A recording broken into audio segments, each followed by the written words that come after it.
Alors, petite vidéo ce matin pour répondre suite à la fameuse entrevue qui circule actuellement sur les réseaux sociaux, qu'il s'agit en fait d'un célèbre trader, un ancien trader institutionnel qui s'appelle Monsieur Anis Lajnev. Je ne sais pas si je prononce bien son nom ou si j'ai bien écrit, mais en tout cas, vous savez de quoi je parle. Donc, c'est un célèbre trader qui a travaillé pour de grandes institutions, notamment la SOG et Barclays, et récemment qui a fait une entrevue choc où il a, disons, fustigé, en quelque sorte, il a stigmatisé le domaine du trading.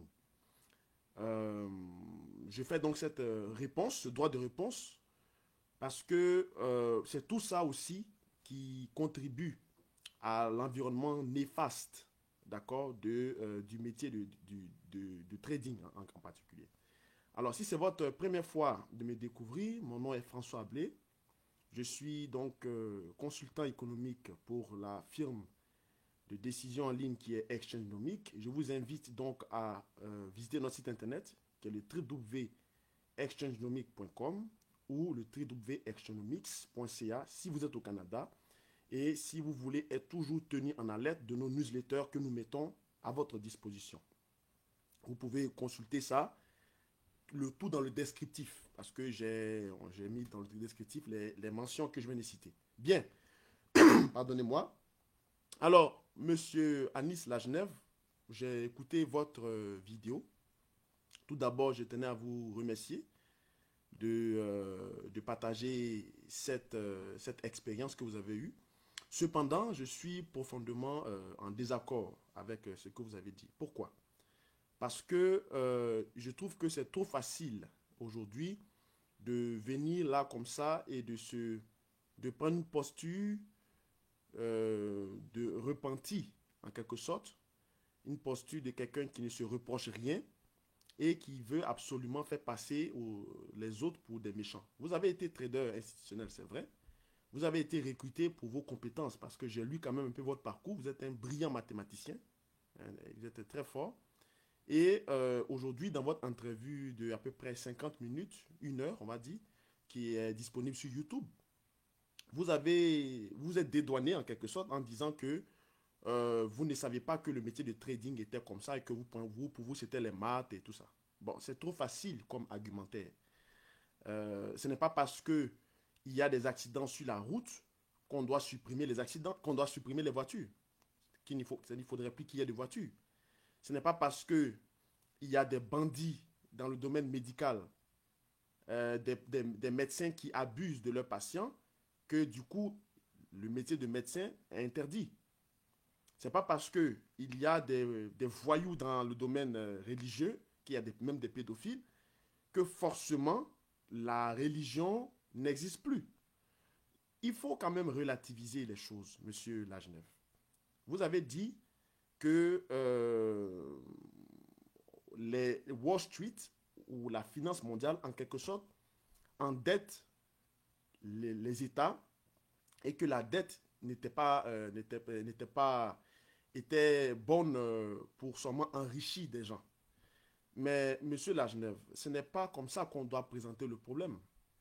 Ce n'est pas Wall Street qui endette les États, ce sont les États qui s'endettent eux-mêmes à travers un processus de titrisation, c'est-à-dire de créer une dette, donc une offre publique à des bailleurs de fonds puissants pour aider les États à subvenir aux charges, notamment la fonction publique, à financer des projets d'infrastructure, n'est-ce pas? Et dans ce contrat que ces États établissent avec les bailleurs de fonds, parce que c'est un contrat, dans le processus d'officialisation de cette créance, ce qu'on appelle la titrisation, il y a des traders, des spéculateurs, qui vont chercher à capitaliser sur ce contrat papier, parce que les produits dérivés en quelque sorte, ce sont des contrats papier, parce qu'il y a des contrats physiques lorsqu'on parle du métier des négoces, et des contrats papier. Donc, je fais ce survol pour ceux qui nous écoutent et pour qu'ils nous comprennent très bien, pour ne pas qu'ils soient un peu perdus. Et vous, je sais que vous connaissez ce facteur. Mais vous ne l'avez pas dit parce que vous voulez seulement vous prendre une posture, n'est-ce pas, de quelqu'un qui a un repenti. Alors, supposons par exemple que moi, je vienne vers vous pour m'endetter auprès de vous. Vous êtes le bailleur de fonds. Moi, je suis celui qui cherche à prendre la créance. On va établir un papier, donc un contrat, sur lequel c'est dit que je vous emprunte 1 million et je dois vous rembourser dans 2 ans.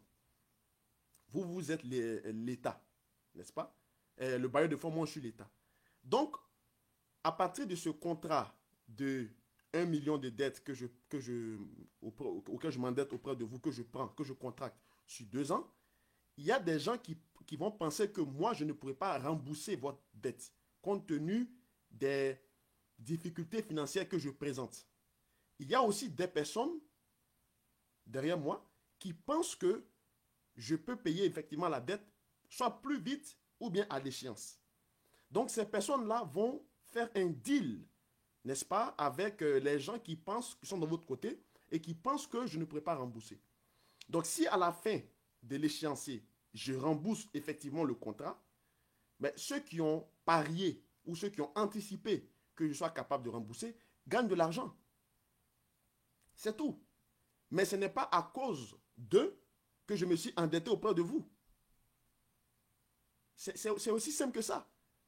La dette fait partie du mandat des États.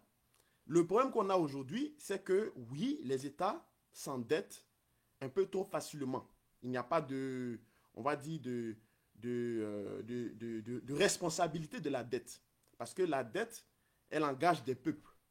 Puisque chaque peuple a son État qu'il a besoin. Donc si la France s'endette auprès de bailleurs de fonds étrangers, ce sont les Français qui vont payer. Ce n'est pas parce que le gouvernement ou disons l'État, ce n'est pas une personne. C'est tous ceux qui vivent à l'intérieur d'un territoire. Donc, je fais ce petit survol pour vous dire que votre lecture de la dette est erronée. Parce que moi, je suis économiste. Elle est très erronée. Et cette façon de présenter le domaine du trading en quelque sorte, parce que vous y avez été, je trouve ça un peu hypocrite de votre part. Vous avez été dans un domaine, votre expérience ne s'est pas bien passée, vous avez vu des choses qui ne devraient pas être faites. Vous pouvez en parler sans nécessairement stigmatiser l'environnement. Parce que comme je vous ai dit tout à l'heure, ce n'est pas parce qu'il y a des accidents violents sur la route que les autorités routières ont décidé de supprimer les voitures. Ce n'est pas parce que il y a de la voyousie, n'est-ce pas, dans le domaine médical ou dans le domaine religieux que ces domaines-là n'existent plus. Il faut faire toujours la part des choses, n'est-ce pas? Vous avez dit que vous avez donné beaucoup d'argent à des œuvres caritatives, mais à un moment donné, vous n'en pouvez plus. Mais ça, c'est vous. Vous avez donné de l'argent pour acheter peut-être votre conscience morale. Mais ça ne fait pas de vous quelqu'un qui doit être exempté, puisque vous êtes rentré là-dedans. Et l'argument que vous présentez, c'est de dire, moi j'étais mathématicien, donc je ne vous comprenais pas bien les enjeux, les tenants de l'aboutissant. C'est trop facile comme argumentaire. Peut-être que devant les autres personnes, ça peut passer. Mais devant des gens comme nous, c'est trop facile. Moi, j'ai des amis qui ont été, je dirais, dragués par le FMI, mais qui n'ont jamais travaillé pour le FMI parce qu'ils savaient les méthodes que le FMI utilisait justement dans son processus d'endettement des peuples à travers les programmes d'ajustement structurel. Mais c'est une question qui ne doit pas être traitée en fonction de votre considération. C'est une question, en fonction de la considération de la société. C'est une question qui doit être traitée en fonction de votre considération. Parce que vous n'allez pas au FMI pour sauver le monde. Vous allez là-bas parce que vous voulez faire carrière. C'est différent. Pareil aussi pour le domaine du trading. Vous êtes rentré dans le domaine du trading, vous avez été ancien trader, brillant, mathématicien, tout ça, pour faire carrière. Maintenant, si à la fin, vous avez constaté des irrégularités, des dérapages, vous pouvez en parler de ces dérapages. Ce n'est pas interdit. Mais ne présentez pas ça comme étant une sorte de dépravation ou bien une stigmatisation. Parce que là, ce que vous faites, le seul truc que vous avez fait, vous avez simplement renforcé les préjugés et la malconnaissance du domaine du trading auprès de ceux qui cherchent à connaître et ceux qui cherchent à rentrer là-dedans. pour se former ou bien pour avoir une carrière parce qu'ils ont étudié là-dedans et tout ça. Vous êtes mathématicien, mais les mathématiques, qui vous a dit que les mathématiques, ça sert à faire des belles choses? Ceux qui construisent les bombes, c'est qui fait ça? Ce sont des mathématiciens. Les physiciens établissent un modèle, hein, d'atomes, un mélange de corps et tout ça qu'on doit faire. Et les mathématiciens testent les hypothèses statistiquement pour savoir quel est l'impact des bombes. Dans les années 40, les années 30, le métier qui était populaire à l'époque, c'était le métier des mathématiques, parce qu'on avait besoin des mathématiciens pour fabriquer des bombes. Donc, ce n'est pas parce qu'on est mathématicien qu'on doit dire non, ben moi, c'est juste pour calculer. Non, non, non, c'est trop facile. Vous avez dit que vous avez donné de l'argent à des œuvres. Mais ça, c'est vous. Ça ne veut pas dire que vous êtes dédouané de ce qui s'est passé. Parce que vous avez été au cœur du système. Vous êtes resté, selon vous, pendant près de 10-15 ans. Vous avez gagné des salaires de 100 000 euros par mois. Mais 100 000 euros par mois, ne nous dites pas que vous avez donné pratiquement, vous avez donné tout cet argent. Vous avez certainement gardé une grande partie. Mais vous pouvez le redonner si vous voulez. Mais ça, c'est vous qui voyez. Ça ne fait pas de vous quelqu'un qui est exempté, n'est-ce pas, de ce milieu dans lequel vous avez été. Alors, moi, je trouve ça dommage, votre intervention. Cette entrevue, pour moi, n'est pas un exemple d'entrevue parce que vous avez présenté des choses qui ne sont pas, une facette des choses qui ne sont pas vraies. Le métier de trading n'est pas seulement un métier pour détruire des États, pour détruire des jobs, pour endetter des ménages, des choses comme ça. Le métier de trading est un métier noble. C'est un jeu. Le commerce est un jeu. C'est un jeu. La définition de trading, je dis toujours aux gens, ça veut dire commerce. Un commerçant ne fait pas du commerce pour sauver de la société ou bien pour construire des œuvres caritatives. Un commerçant fait son activité pour être rentable, pour protéger son risque, protéger ses coûts, ses pertes, ses coûts de production, n'est-ce pas? Et pour s'enrichir éventuellement. Alors, si vous êtes rentré en salle de marché, c'est parce qu'on vous a recruté pour vos compétences mathématiques, de scientifiques, afin que vous puissiez faire des opérations qui peuvent paraître compliquées pour la plupart des gens qui n'ont pas été dans ce domaine-là. Mais c'est un but, c'est un coût. Quand l'entreprise vous paye pour faire ce travail, c'est parce qu'elle sait qu'avec vous, c'est possible au nom de vos compétences mathématiques. Maintenant, l'aspect, on va dire, tout ce qui est aux alentours, tout ce qui est détourné de votre emploi, mais ça, ce sont les conséquences que ça peut avoir, des répercussions. Mais ça, vous devez parler de ça. Plutôt que de vous dédouaner en disant, moi, je n'avais aucune idée, je faisais mes trucs de maths et autres, et puis les autres, eux, ils jubilaient quand il y avait des crises, quand il y avait des gens... Non, ça, c'est une mauvaise façon, n'est-ce pas, de présenter la finance. Tout ce que vous avez fait aujourd'hui en France, c'est de renforcer la haine et le sentiment que les gens ont envers les traders en les considérant comme des gens dépravés, des voyous, des gens qui sont à la tête des renversements des différents États. Et ceux qui avaient l'intention de venir se former ou de venir apprendre vont avoir peur par rapport à ce que vous avez dit. Ce n'est pas responsable de votre part de parler de cette manière. Comme j'ai dit tantôt, ce n'est pas parce qu'il y a des dérapages dans le domaine médical, surtout dans la gynécologie, que du coup il n'y a plus de gynécologues. C'est aussi simple que ça. Ce n'est pas parce qu'il y a des emplois, je prends par exemple le cas du vaccin. Le vaccin qu'on a, la Covid. Mais aujourd'hui, à quoi nous assistons? On assiste à à une foire, hein, de grands laboratoires, Moderna, Gilead, AstraZeneca et ainsi de suite. Chacun vante son vaccin pour pouvoir vendre son vaccin. Pourquoi? Donc, chacun cherche une part de marché parce que les gens ont dépensé de l'argent dans la recherche et le développement. Et la seule manière pour vendre un vaccin, malheureusement, ce n'est même pas, on n'a même pas de quoi se sentir mal. C'est le cas. Pour vendre un vaccin, il faut faire peur. Il faut présenter le caractère dangereux de s'exposer à la maladie si on n'est pas vacciné. Celui qui veut se faire vacciner, il se vaccine. Celui qui ne veut pas se faire vacciner, il ne se vaccine pas. Mais ça ne veut pas dire que parce qu'on connaît les tenants et les aboutissants, donc il n'y a plus de vaccin. Les vaccins existent depuis longtemps. Donc, ce que vous avez fait, monsieur Lagenève, sincèrement, en tant que jeune frère, quand j'ai vu votre entrevue, j'ai vu plutôt quelqu'un qui essaie de se positionner dans le décor audiovisuel, sur la toile, pour peut-être un jour peut-être vendre des livres, des choses comme ça. Parce que vous n'avez pas été franc et vous n'avez pas dit suffisamment la vérité. Et vous avez été hypocrite. Pardonnez-moi de vous le dire, mais c'est ce que moi c'est ce que je constate. Parce que c'est en Afrique, par exemple, nous avons la matière première. On a la matière première, mais on n'a pas d'industrie.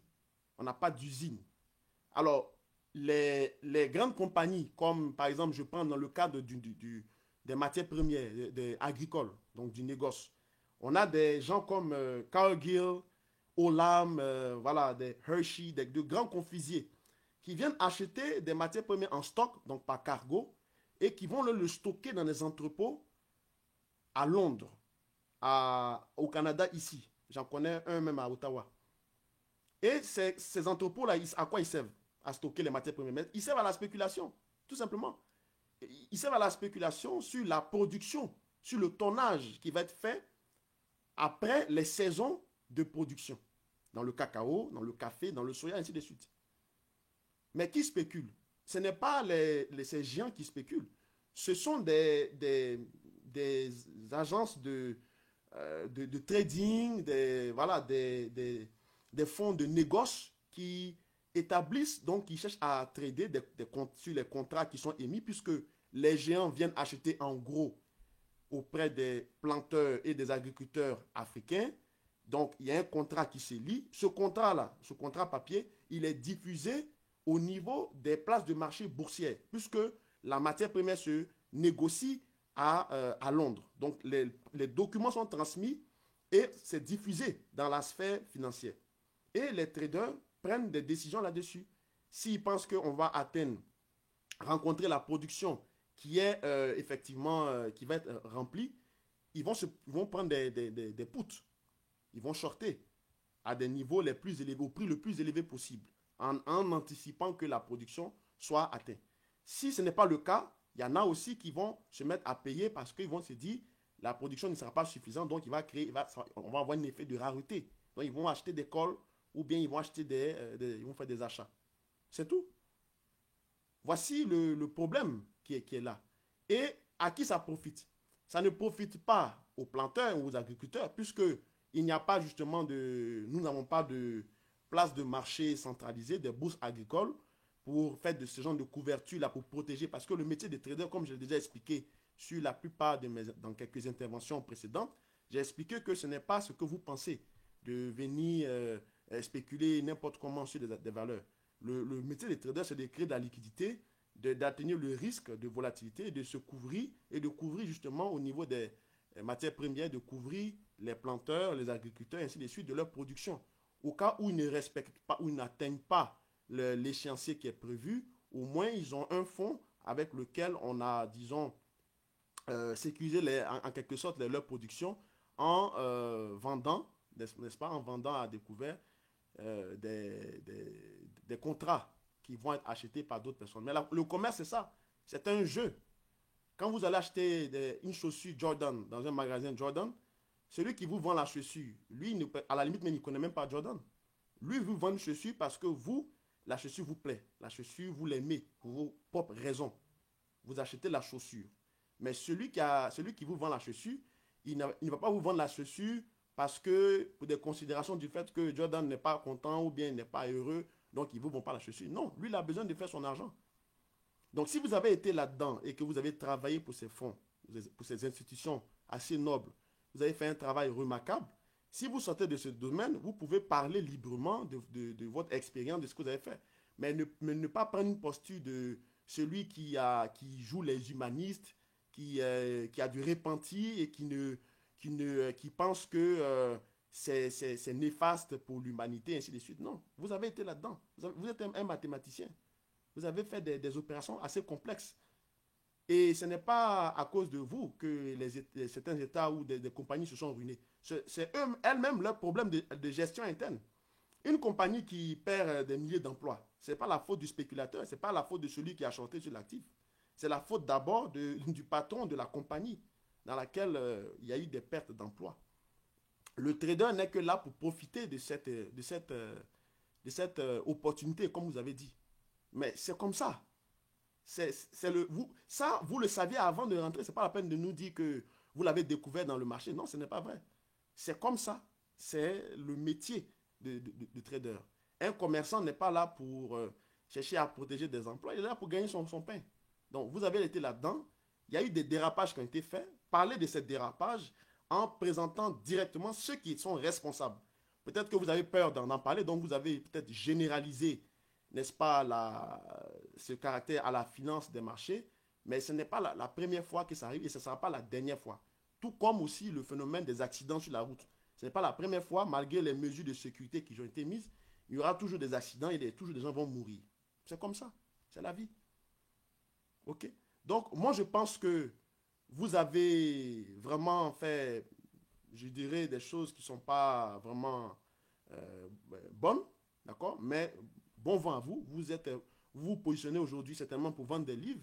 Avec tout l'argent certainement que vous avez eu, 100 000 dollars par mois pendant 20 ans, ça fait presque une trentaine de millions. Donc, j'imagine que vous avez donné au moins peut-être 1 ou 2 millions à quelques organismes, mais les 28 millions sont avec vous. Et c'est ça que vous utilisez pour faire des vidéos aujourd'hui, n'est-ce pas? Donc, je pense que il faut être sérieux et sincère lorsque vous voulez parler des métiers de la finance. Moi, j'ai été dans le domaine de la formation. J'ai vu ce qui se passait. Je savais très bien que si je jouais le jeu comme les autres, j'allais gagner beaucoup d'argent on va dire, vendre du rêve. Mais je ne l'ai jamais fait. Je n'ai jamais vendu de rêve. Parce que je ne suis pas venu ici pour vendre du rêve. Je suis venu ici pour apprendre, n'est-ce pas, le côté professionnel dans l'activité que nous faisons, expliquer à ceux que ça intéresse, disons, donner ou aider ceux qui veulent justement avoir le savoir pour profiter des marchés financiers comme des professionnels. C'est ça, moi, mon rôle. Donc, c'est un rôle intellectuel. Ma posture, elle est totalement intellectuelle, n'est-ce pas? J'ai été formateur, j'ai vu ce qui se faisait, Ferrari, machin, les montres, l'argent, ainsi de suite. Je pouvais utiliser tous ces domaines parce que je ne suis pas quelqu'un, je suis quelqu'un quand même qui est à l'abri du besoin. Je n'ai pas vraiment besoin de montrer aux gens ce que j'ai, mais j'ai voulu être dans une posture seulement d'éducateur, de formateur, et je savais que pour former quelqu'un, on ne peut pas le former en une semaine ou en un mois, ou bien sûr des vidéos comme les autres le présentaient pour vendre leurs produits. Tous ceux qui ont été formés, tous ceux que j'ai formés, ils le savent, ils ne sont pas encore morts. C'est minimum 4 mois, minimum. Ou même normalement 6 mois pour commencer déjà à être excellent sur les marchés. Mais d'autres vendaient des vidéos. J'ai vu ça, je suis sorti du domaine. Mais je ne me suis pas mis déjà. Parce que déjà que j'étais dans le domaine de la formation, je critiquais déjà les dérives.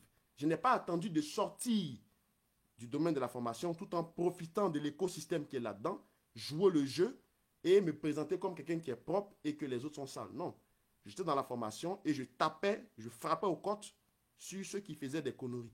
Donc, votre posture, pour moi, c'est une posture un peu de trompeur. Hein. Vous essayez de vous positionner comme quelqu'un qui n'a rien fait, mais en fait, vous êtes aussi responsable comme les autres personnes à qui que vous avez constaté certains méfaits que vous avez décriés dans votre vidéo, qui a duré à peu près 1 heure, je crois. En tout cas, merci à vous qui avez suivi cette intervention. N'hésitez pas à poser des questions en dessous de la vidéo et partagez-la. Et on se retrouve plus tard pour d'autres interventions. Merci, au revoir.